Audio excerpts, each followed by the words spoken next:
पहुंचे डेरा सच्चा सौदा आश्रम की एक छोटी शाखा है बुलंदशहर। तो वहाँ पर आज हम पहुंचे हैं डेरे के श्रद्धालुओं के बीच में।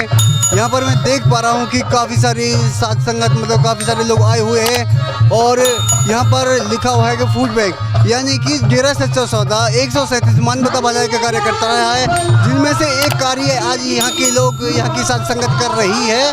तो जान लेते हैं, कुछ लोग हमारे साथ जुड़े हुए हैं डेरे के श्रद्धालु, इन डेरे के कुछ श्रद्धालु हैं, इनसे बात करते हैं, जान लेते हैं इसके बारे में। क्योंकि देख पा रहा हूँ 30-40 यहाँ पर राशन रखे हुए हैं। सर आपका शुभ नाम?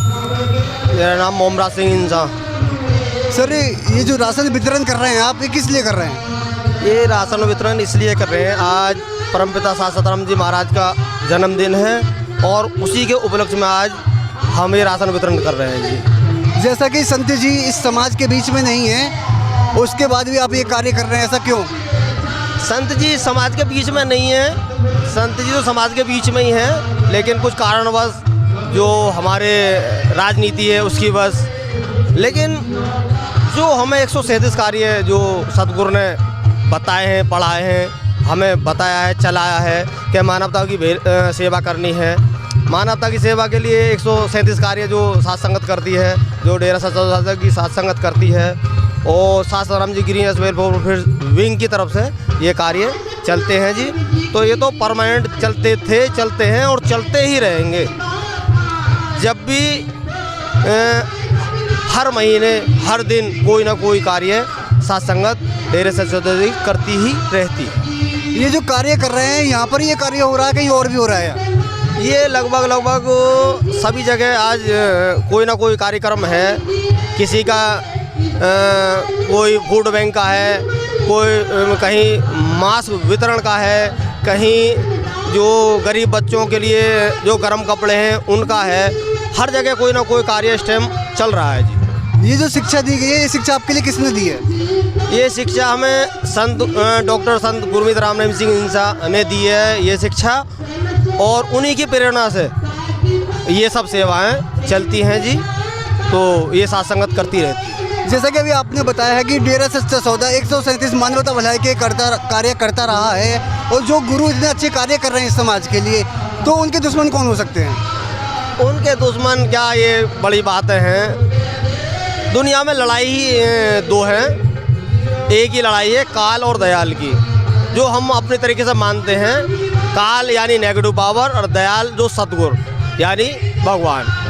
तो ये हम कुछ लोग काल की तरफ होते हैं, कुछ दयाल की तरफ होते हैं। जो काल की तरफ होते हैं वो गलत काम करते हैं, चाहे किसी को फंसाना हो, किसी को गलत काम करना हो, किसी को तड़पाना हो। और जो दयाल की तरफ होते हैं वो अच्छे नेक काम करते हैं। किसी को राशन वितरण करना हो, किसी की कोई भी बहन बेटी की शादी है उसमें कोई सेवा देनी हो, किसी को कपड़े देने हो, किसी की बच्चों की पढ़ाई में शिक्षा में सहयोग करना हो, ये बहुत काम चलते रहते हैं।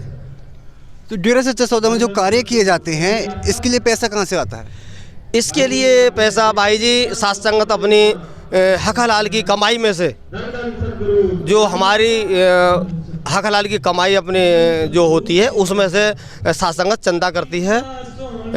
तो उसमें से इकट्ठा होकर ये परमार्थ किया जाता है। तो क्या संत जी आने वाले समय में इस समाज में आ पाएंगे? संत जी आएंगे और बहुत जल्दी आएंगे, और राम नाम का डंका ऐसे बजेगा किसी ने सोचा भी नहीं होगा कि राम नाम का डंका क्या होता है। आज हमारा समाज बहुत स्तर नीचे गिर गया है। जब से संत जी गए हैं हमारे बीच में से, लगभग अब तक 5-7 करोड़ जो पब्लिक है वो नशा छोड़ जाती, शराब छोड़ जाती, मीट छोड़ जाती, पराई बहन बेटी को जो एक ये बुराई है इसे छोड़ जाती। लेकिन बुराई के नुमाइंदे कह लो या अपनी राजनीति कह लो, उनकी वजह से ऐसा नहीं हो पाया। आज समाज के लिए गुरुजी की कितनी ज़रूरत है और क्यों? आज गुरुजी की बहुत ज़्यादा ज़रूरत है, क्योंकि समाज में बुराई फैल रही है ज़्यादा। तो इसलिए गुरु की तो हर वक्त ज़रूरत है। गुरु के बगैर तो कोई काम हम कर नहीं सकते, क्योंकि पढ़ाई में भी गुरु चाहिए, रूहानियत में भी गुरु चाहिए और दुनिया में भी गुरु चाहिए। जब हमारे कोई बड़े बुजुर्ग हमें बताने के लिए, रास्ता बताने के लिए नहीं होंगे, तो फिर हम सेवा या परमार्थ या कोई काम कैसे करेंगे। जैसा कि संत जी ने जो आपके लिए शिक्षा दी है, इसके बदले में कोई पैसे लिया हो? संत जी ने जो आपके लिए शिक्षा दी है, इसके बदले में कोई पैसा लिया? नहीं, इसके बदले में कुछ नहीं जी, ये तो अपना भाड़ा है जी, अपनी स्वेच्छा से। सतगुरु जी तो बस सिर्फ अपना गुरु मंत्र है और बाकी ये प्रेरणा है उनकी कि हमेशा उनकी यही प्रेरणा है कि हमेशा बेटा इसी लाइन पे चलते रहना, जो सच्चाई का जो रास्ता है इसे कभी ना छोड़ना। और जब हम सच्चाई का रास्ता अपनाएंगे तो खुशियाँ अपने आप मिलनी स्टार्ट हो जाती है। जैसा कि मैं देख पा रहा हूँ, फूड बैंक राशन सौजन्य ऐसे साई सतनाम जी ग्रीनएस वेलफेयर फोर्स, ये साई सतनाम जी ग्रीनएस वेलफेयर फोर्स क्या है? ये सासाराम जी ग्रीनएस वेलफेयर फोर्स विंग एक डेरा सच्चा सौदा की एक जो काम करने के लिए जो फोर्स है, फोर्स एक नाम दिया है तो सेवादार ही। ये एक ऐसी जज्बाती फोर्स है कि जो किसी के दुख सुख में हर जगह काम आने वाली है। कहीं आपदा जाती है, वहाँ अपने पैसे से अपना वक्त बगैर गंवाए अपना काम छोड़ के तुरंत वहाँ पहुँच जाती है। ये एक ऐसी स्पेशल फोर्स बनाई है सतगुरु ने कि लाजवाब, इनका कोई सानी नहीं है। बेगर स्वार्थ के अपने पास से किराया खर्च करना, अपने पास से परमार्थ खर्च करना और उस जो जहाँ भी इनकी ज़रूरत होती है वहाँ ये फोर्स पहुँच जाती है। जैसे कि अभी पीछे बिल्डिंग गिरी थी ग्रेटर नोएडा में, पीछे 2-3 साल हो गए, तो वहाँ डेरा सच्चा की जो ये सासाराम जी गिरी वेल फोर्स विंग वहाँ पहुँची थी, दिन रात उनके NDRF के साथ सेवा करी। तो इसी तरीके से हर जगह, हर क्षेत्र में, हर स्टेट में डेरा सच्चा की ये फोर्स है, तो ये हमेशा सेवा करती रहती है। सर, हमारे साथ बने रहने के लिए आपका बहुत बहुत धन्यवाद। ये थे हमारे साथ कुछ डेरे के श्रद्धालु।